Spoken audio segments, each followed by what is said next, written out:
why Austin was the, I would say, the seat of inspiration of the masks that became an entire family inside of my art creation was that I met a dancer there who had been fortunate to study with a great European modernist named Mary Wigman.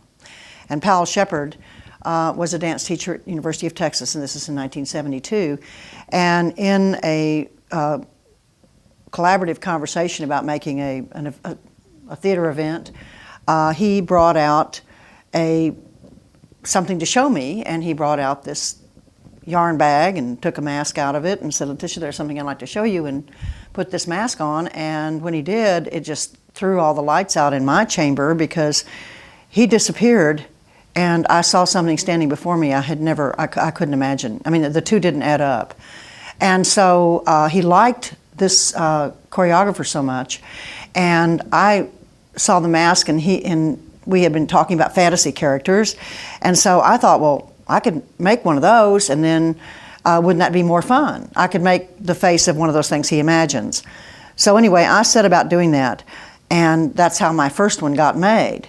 But in the process of that, I had already artistic habit of keeping notebooks every day and so on and so forth. And so I had already begun my process of writing as a contemplative process of finding the ideas that then come out in sketches and books, and then they do evolve into whatever you're doing. An idea is a realm, as far as I can see. And for me, it's a circular realm.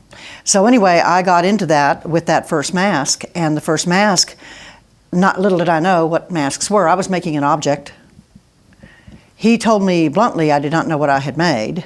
And of course, bluntly, I told him back I certainly did, because I had made a mask.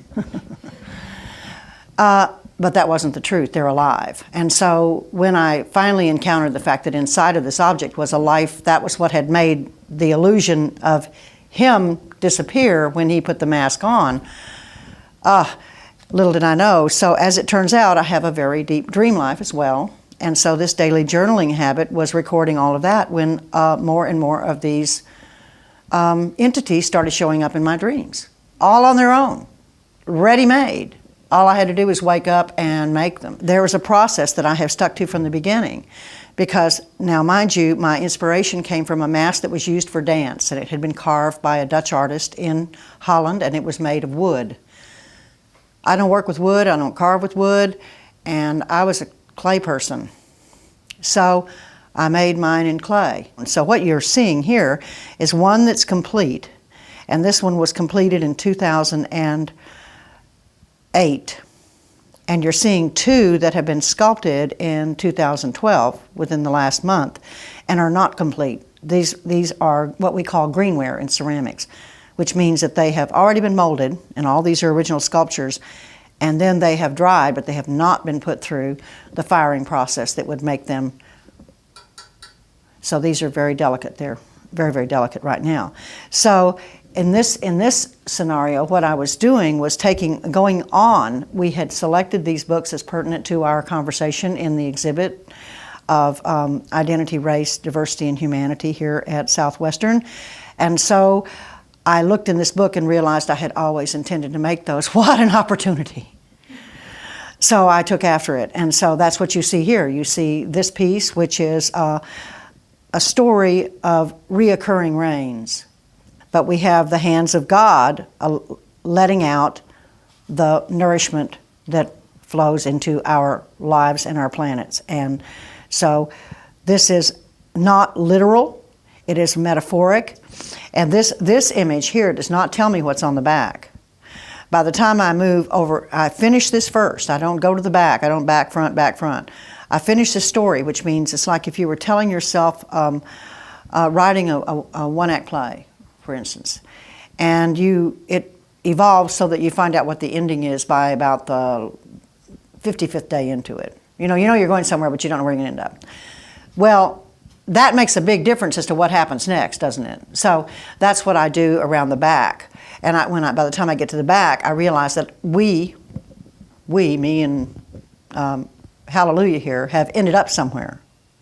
And that place starts to bring about the revelation of information, as did this.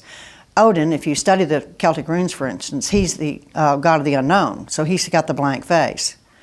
So I'm working with him and working with him, and then when I get to the other side, I realize, wheat, all the meaning is in the unknown, hidden meanings, these all hidden meanings. And I happen to have, back in a notebook somewhere over here, this very explicit piece of graphics called Hidden Meanings, done back over here in 1998 when I was in Houston doing something else. And so those two, and those pages of time close together. That's why the books are so important, because they bring together this arch of time. And this is the hand of God reaching down and pulling spirit right up to, I would say, epiphany or well-being or whatever, but this is the presence of the hand of God.